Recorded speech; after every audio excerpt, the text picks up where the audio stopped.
صفحے کی شروع سے لائن نمبر 2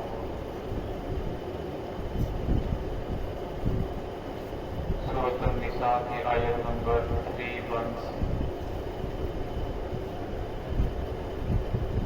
اعوذ باللہ من الشیطان الرجیم بسم اللہ الرحمن الرحیم ولا تتمنوا ما فضل اللہ به بعضكم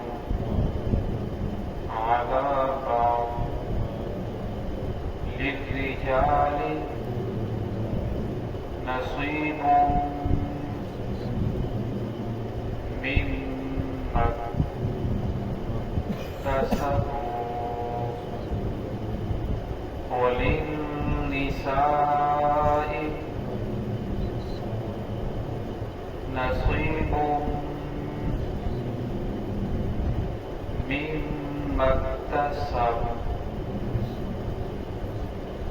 واسألوا الله من فضله إن الله كان بكل شيء عليما ولكل جعلنا موالي مما ترك الوالدان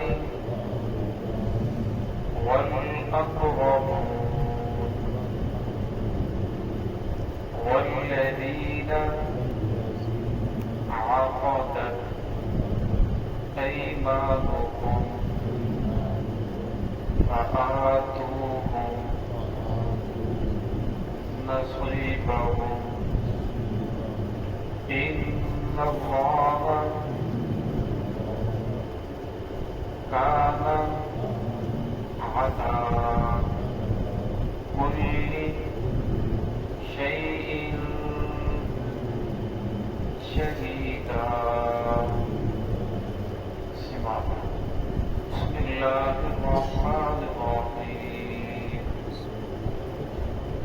ولا تتمنوا ما فضل الله به بعضكم على بعض للرجال نصيب مما اكتسبوا وللنساء نصيب مما اكتسبوا واسألوا الله من فضله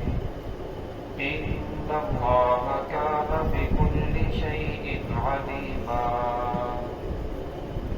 ولكل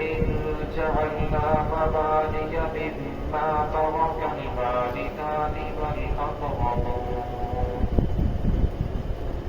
والذين عقدت أيمانكم فآتوهم نصيبهم إن الله كان على كل شيء شهيدا. ولا تتمنوا ما فضل الله به بعضكم على بعض نہ تم تمنا کرو اس چیز کی جس کی فضیلت نے بعضکم من بعض ان میں سے بعض کو اللہ رب العزت نے بعض پر للرجال نصیب مما اکتسبوا اور مردوں کے لیے حصہ ہے مما اکتسبوا جو انہوں نے کمائی کی وللنساء نصیب مما اکتسبوا اور عورتوں نے جو کمائی کی ان کے لیے وہ حصہ ہے واسألوا الله من فضله سوال کرو اللہ رب العزت سے اس کے فضل کا ان اللہ کان بکل شیء علیما بے شک اللہ رب العزت ہر چیز کو جاننے والے ہیں وَلِكُلٍّ جَعَلْنَا مَوَالِيَ مِمَّا تَرَكَ الْوَالِدَانِ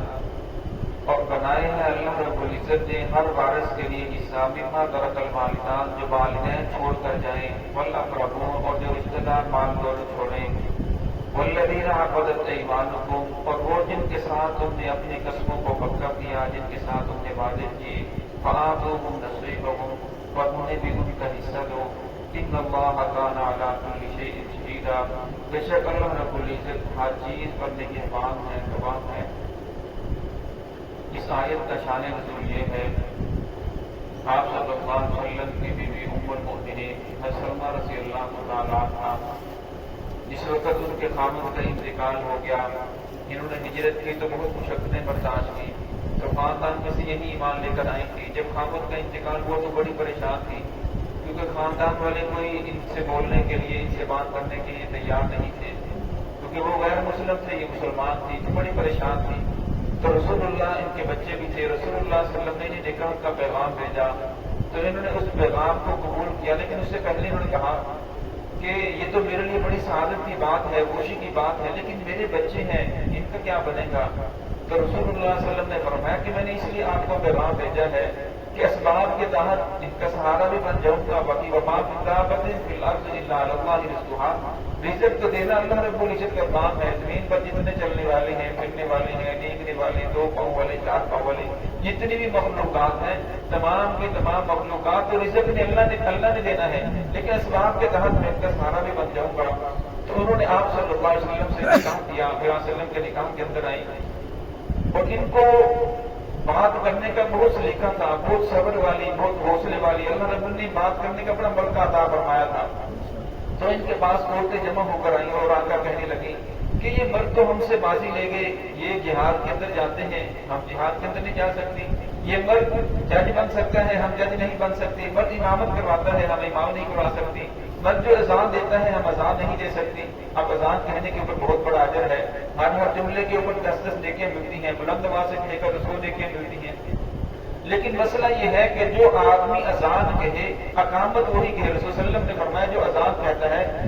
اقامت کہنا اسی کا حق ہے، کسی اور کو اقامت کہنے کی اجازت نہیں۔ ہاں اگر وہ اپنی خوشی سے کسی اور کو اجازت دے دے تو پھر ہے، ہاں اسے مجبور کیا جائے یا زبردستی کوئی آدمی اس کی جگہ اقامت کہے تو وہ ثواب نہیں بلکہ الٹا گناہ کما رہا ہے۔ تو فرمایا مسئلہ یہی ہے کہ حق اسی کا ہے جس نے اذان دی، اقامت ہونے کے لیے۔ تو اب عورتوں نے جس وقت ان سے بات کی، یہ مرد تو ہم سے بازی لے کے آگے بڑھ گئے، تو سلمہ نے فرمایا کہ میں رسول اللہ صلی اللہ علیہ وسلم سے پوچھوں گی، رسول صلی اللہ علیہ وسلم جو اس کے بارے میں حکم فرمائیں گے تو پھر میں آپ کو بتاؤں گی۔ رسول اللہ جب گھر کے اندر تشریف لائے تو انہوں نے پوچھا کہ یا رسول اللہ کس طرح عورتیں آئیں تھیں، انہوں نے یہ سوالات کیے،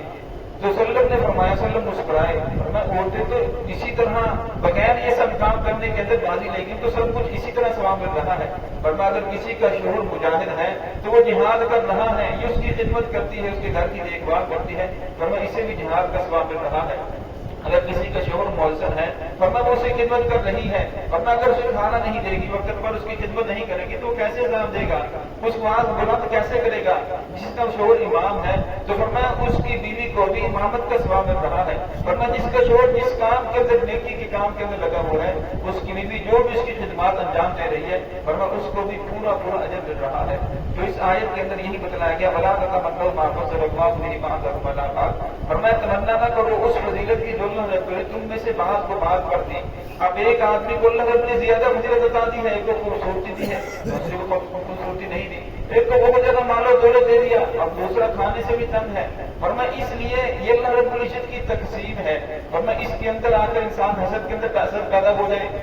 کہ فلاں کو اتنا کیوں دیا ہے، اسے یہ عزت چھن جائے، اسے یہ مال و دولت چھن جائے، مجھے بھی مل جائے۔ ہاں فرمایا شریعت کے اندر حسد جائز نہیں، حسد حرام ہے۔ حسد اسی طرح کو کہتے ہیں کہ آدمی کہتا ہے مجھے یہ نعمت ملے نہ ملے بلکہ اس سے ضائع ہو جائے، فرمایا نعمت اسلام کے اندر جائز ہے کہ انسان اس بات کی خواہش کرے کہ الہ العالمین جو تو نے فلاں کو حسن دیا وہ مجھے بھی عطا فرما، جو تو نے فلاں کو مال و دولت دیا مجھے بھی ویسا ہی مال و دولت عطا فرما، فرمایا شریعت اس کی اجازت دیتی۔ ہاں حسد کرنا فرمایا یہ شریعت کے اندر ناجائز ہے، حرام ہے۔ حسد کرنے والا اصل کے اندر اللہ رب العزت کی تقسیم کو اوپر راضی نہیں ہوتا کہ اللہ نے اسے کیوں دے دیا، اب جس کو دیا ہے وہ تو اللہ نے دیا ہے، اس کے اندر اس کا تو کوئی کمال نہیں، یہ اللہ رب العزت کا فضل ہے۔ تو اس آیت کے اندر فرمایا مردوں کے لیے جو ان کی کمائی ہے انہیں کا حصہ ہے، اور عورتوں کے لیے بھی مقتصر جو انہوں نے کمائی کی اس کا حصہ ملے گا، اور جو شوہروں کی خدمت کریں گی فرمایا اس کی وجہ سے شوہر جو بھی نیک کمال کریں گے اس کو وہ بھی حصہ ملے گا۔ بس اللہ من فضلی، اور میں تم سوال کرو اللہ کی مہربانی کا، اللہ کے فضل کا سوال کرو، اللہ رب تمہیں بھی یہ چیزیں عطا فرما دیں۔ ان اللہ کان بکل شیء علیما، اور اللہ رب العزت ہر چیز کو جاننے والے ہیں۔ وَلِكُلٍّ جَعَلْنَا مَوَالِيَ مِمَّا تَرَكَ الْوَالِدَانِ، زمانہ جاہلیت کے اندر تو شروع اسلام کے اندر بھی اسی طرح تھا کہ ایک آدمی دوسرے کے ساتھ بھائی چارہ قائم کرتا اور اسے کہتے اسے اپنا حلیف بنا لیتا کہ تو میرا بھائی ہے اور میرا مرنا جینا تیرے ساتھ ہے، اگر کوئی میرے ساتھ لڑائی کرے گا تو تم نے بھی اس کے ساتھ لڑائی کرنی ہے، اگر میرے اوپر کوئی زبان آ جاتا ہے تو تم نے بھی وہ ادا کرنا ہے، اگر میرے پاس مال دولت آ جاتا ہے تو بھی اس مال و دولت کے اندر شریک ہے۔ پھر وہ ایک دوسرے کے ایسے بھائی بنتے تو پھر مرنے دم تک ایک دوسرے کے ساتھ دیتے۔ تو شریعت کے اندر جب وہ ایک بھائی فوت ہو جاتا تو اس کی وراثت میں سے اس کو چھٹا حصہ دیا جاتا تھا،